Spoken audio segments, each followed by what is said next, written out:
This video, I want to talk about how to successfully rotate sectors for optimal investment and performance.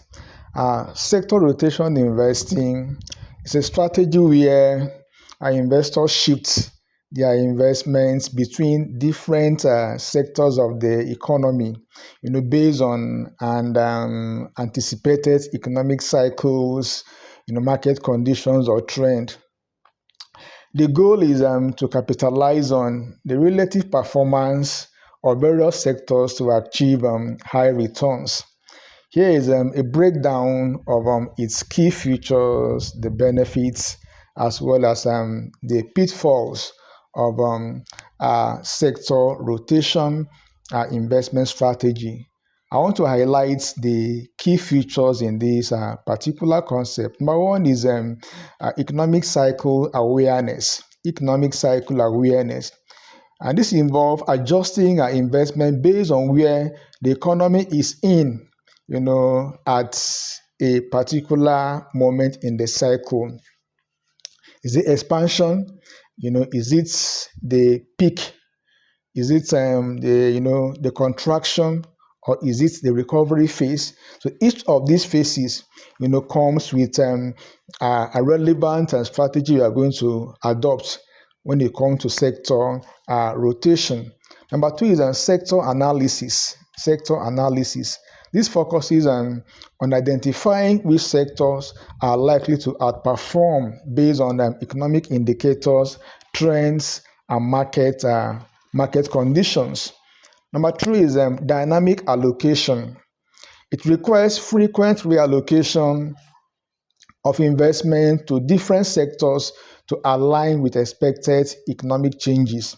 That is, your investment, choice is based on your expected, changes in the economy. So you pick the sector based on which one will perform very well in a given economy. Number four is research and timing. Research and timing. It relies on detailed research and market timing to make informed decisions about sector shift. Number five is diversification. This particular concept aims to diversify across sectors to mitigate risk associated with economic shift. We want to also look at or highlight the benefits of sector rotation investing. Number one benefit is potential for high return.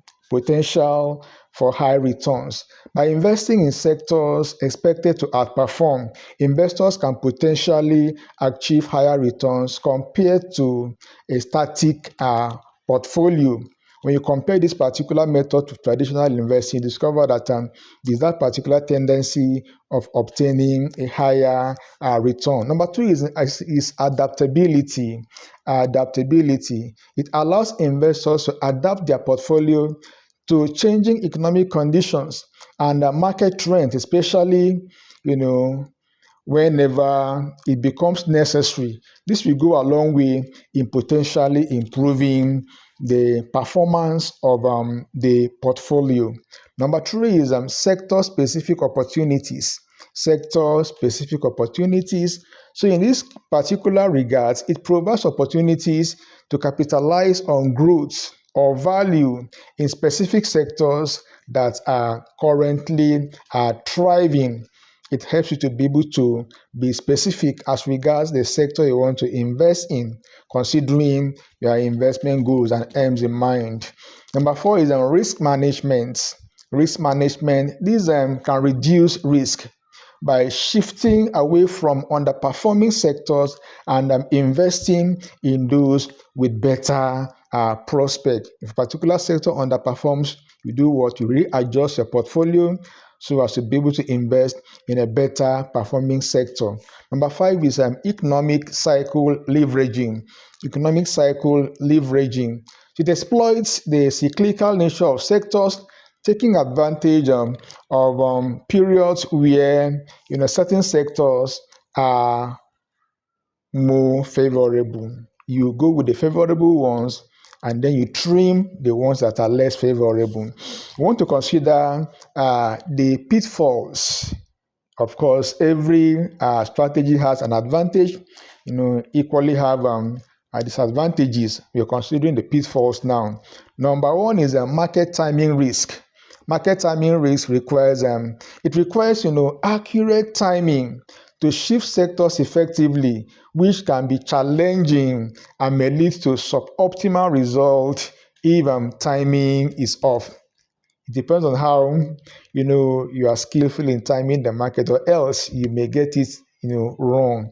Number two is increased trading cost. Trading cost. Frequent reallocation can lead to higher transaction costs and potential tax implication. The more you trade, the more you buy and sell, the more your transaction cost keeps accumulating, which will invariably eat into your overall portfolio returns at the end of the day. Number three is research intensity. It demands continuous research and monitoring of economic indicators, sectors, and market conditions, which can be time consuming. To really take time to research these parameters one by one is, of course, a time consuming venture. Number four is potential for missed opportunities. Focusing on sector performance might lead to missed opportunities in individual stocks or sectors that perform well but are out of focus. It will make you to lose opportunities in certain areas because you are kind of like focused in a particular sector. Number five is volatility exposure. So shifting between sectors can actually expose the portfolio to increased volatility, especially if the shifts are based on short-term market movement. It just shifts because of what? Because of short-term market movement.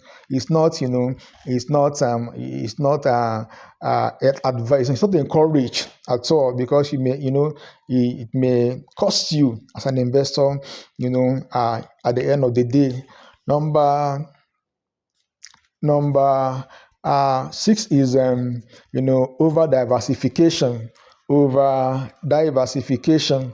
So frequent shifting might lead to over diversification, potentially diluting returns if not managed carefully. It will certainly affect your return because you are over diversified across too many sectors, more sectors than necessary.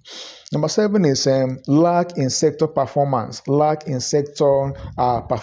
can be a lack between sector allocation decisions and actual performance, which may impact your returns negatively.